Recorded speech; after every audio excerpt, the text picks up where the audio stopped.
Chers élèves, bonjour. Toujours au cadre de la deuxième unité, les fonctions de relation et l'immunologie, chapitre 3, l'immunité naturelle et l'immunité spécifique.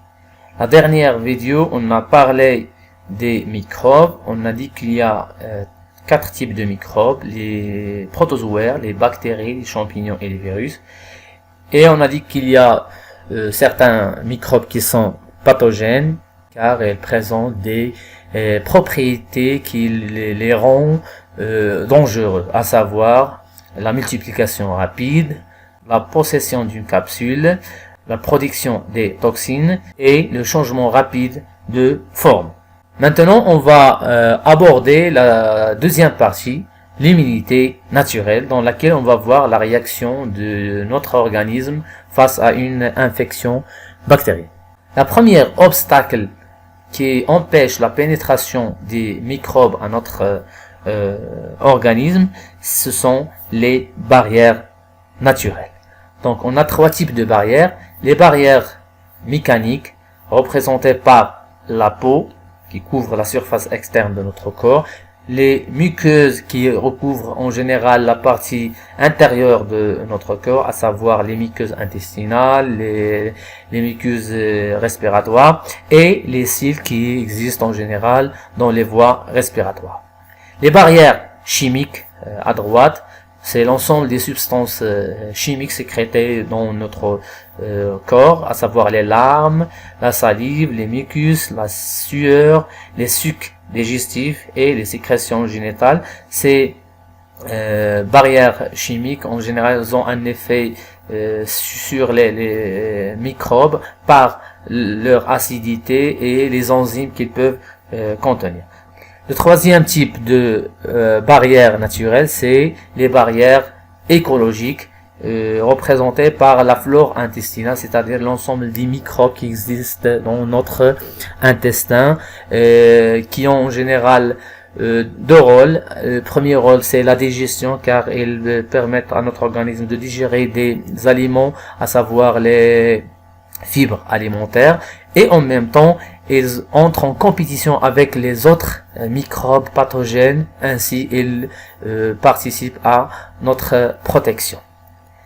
On se pose la question suivante. Est-ce que les barrières naturelles arrivent toujours à empêcher la pénétration des microbes? En fait, la réponse est non. Car, suite à une blessure, donc les microbes vont franchir facilement la peau et se trouvent à l'intérieur de notre organisme. À droite, on a un exemple de blessure et à gauche, on a ce qui se passe après quelques jours suite à cette blessure. Donc, on constate qu'on a la rougeur qui entoure la blessure, un gonflement ou bien l'œdème, et on constate aussi la formation de la pus, et il y a des symptômes qu'on ne peut pas voir, qu'on sent, c'est les douleurs et la chaleur. L'ensemble de ces symptômes, c'est ce qu'on appelle la réponse inflammatoire. Donc notre organisme réagit face à cette intrusion des microbes par la réponse inflammatoire. On va détailler les symptômes de cette réponse inflammatoire. Donc ici on a un schéma au niveau d'une plaie. Donc on va voir quelques éléments. On a ici l'épiderme, le derme, une capillaire sanguine, on a des globules rouges, des leucocytes ou bien des globules blancs qui vont jouer le rôle de phagocytes. On va voir ça plus tard. On a le plasma en jaune et on a ici une fibre nerveuse, des terminaisons nerveuses ou bien des récepteurs sensoriels et une épine. Donc ici on a aussi les bactéries en vert. Donc on va voir les 4 symptômes de la réaction inflammatoire: la rougeur, l'œdème, les douleurs et la chaleur locale. Dans cette animation, on va voir les 4 symptômes. Donc lorsqu'on veut cueillir par exemple une fleur, parfois on est piqué par une épine, donc les microbes vont s'infiltrer à l'intérieur dans notre organisme à travers la blessure. Donc qu'est-ce qui se passe? On va voir. Donc on a ici les bactéries en vert qui vont s'infiltrer à l'intérieur de notre organisme à travers la blessure. Donc ils vont en général commencer à se multiplier, à se proliférer pour devenir nombreux, et vont commencer à produire leurs toxines. Donc en vert, ce que vous voyez en vert, donc on a la multiplication et la production de toxines. Ces toxines vont exciter les récepteurs sensoriels, et c'est le résultat, c'est la sensation de douleur. Ces douleurs sont causées par soit par ces toxines, ou bien par des substances chimiques sécrétées par les cellules de notre corps. Ensuite, on a aussi l'augmentation de la température, donc on va sentir de la chaleur, car l'organisme essaye de détruire les bactéries ou bien les microbes, le calmant au niveau de la plaie. Ensuite, on a la rougeur qui est due à une dilatation des capillaires sanguins et l'augmentation du flux de sang vers le site de la blessure, comme vous le voyez ici. Ensuite, on va voir que le plasma en jaune va sortir des capillaires sanguines vers le site de la blessure. Donc on va voir ça tout de suite. Et cette sortie du plasma va provoquer l'œdème ou bien le gonflement, comme vous le voyez devant vous. Donc un gonflement. En fait, après cette sortie du plasma, on aura ce qu'on appelle la diapédèse, c'est-à-dire l'infiltration ou bien la sortie des globules blancs à travers la paroi des capillaires sanguines vers le site de la blessure pour détruire les bactéries, comme vous le voyez, donc la diapédèse. Donc elles vont commencer à détruire les bactéries par le phénomène qui s'appelle la phagocytose, qu'on va voir plus tard. En conclusion, la réaction inflammatoire est une réaction du corps face à une infection microbienne. Elle est caractérisée par les symptômes suivants. Donc les douleurs dues à l'excitation des terminaisons nerveuses de la peau par les toxines microbiennes ou bien des substances sécrétées par les cellules du corps. La chaleur pour essayer de détruire les microbes, le calmant. On a aussi la rougeur due à la dilatation des capillaires sanguines et une augmentation des flux sanguins vers elles. L'œdème ou bien le gonflement causé par le plasma sortant des capillaires à travers sa paroi vers le site de la blessure, suivi par la sortie des cellules phagocytaires. Et enfin, après ça, on a formation de la pus constituée du plasma et des débris des microbes détruits par les phagocytes et des globules blancs morts. Et il faut savoir aussi que l'inflammation est une préparation à la phagocytose, parce que par exemple la sortie du plasma, elle permet aux phagocytes de détruire les microbes.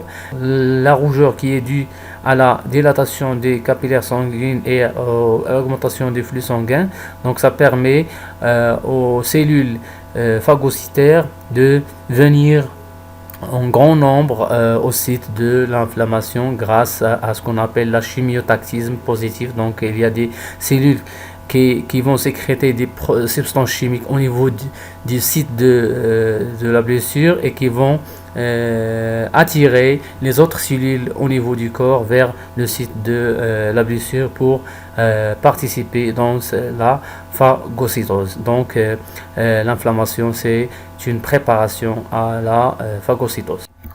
Donc on a dit qu'après la sortie du plasma, on a la diapédèse, c'est-à-dire la sortie des cellules blancs, des phagos qu'on a appelé les phagocytes, qui vont faire ce qu'on appelle la phagocytose.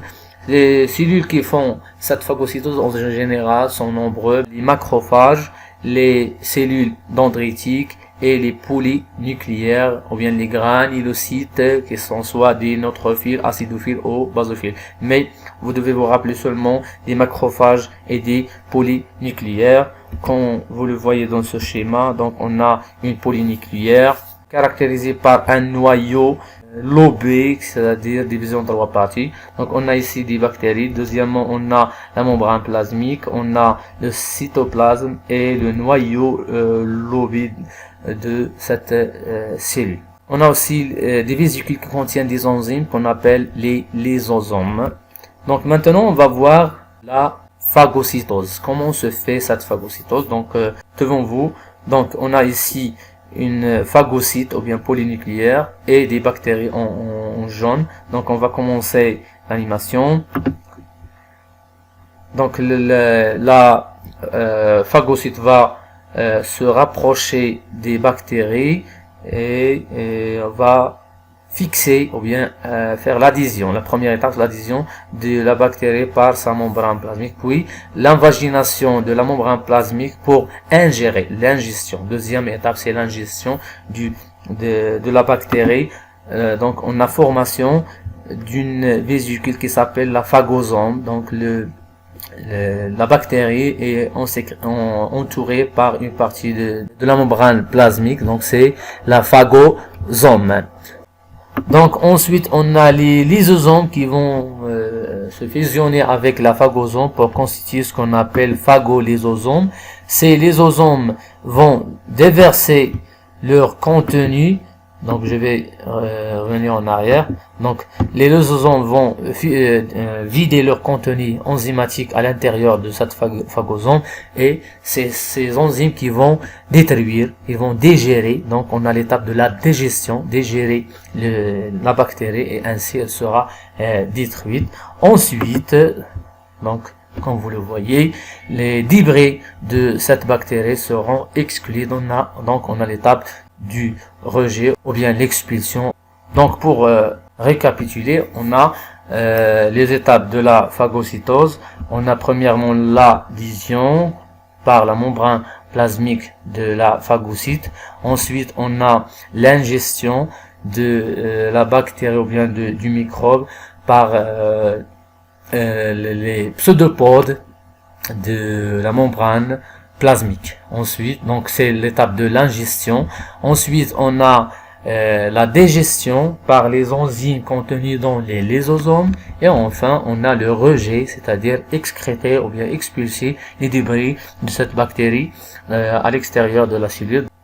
Donc cette phagocyte va continuer son travail, c'est-à-dire faire la phagocytose jusqu'à la consommation de la totalité des lysosomes, et enfin elle va mourir. Donc à la fin, on a dans le plasma, au niveau de la plaie, on a du plasma et les débris du bactérie et les phagocytes mortes.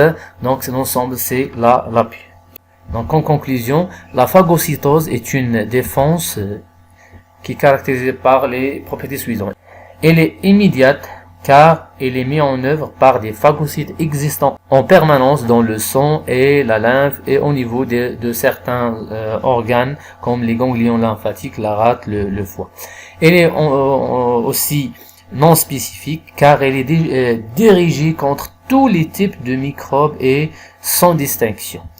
Enfin, elle est naturelle car elle est présente chez l'homme dès la naissance, ça veut dire qu'il est né.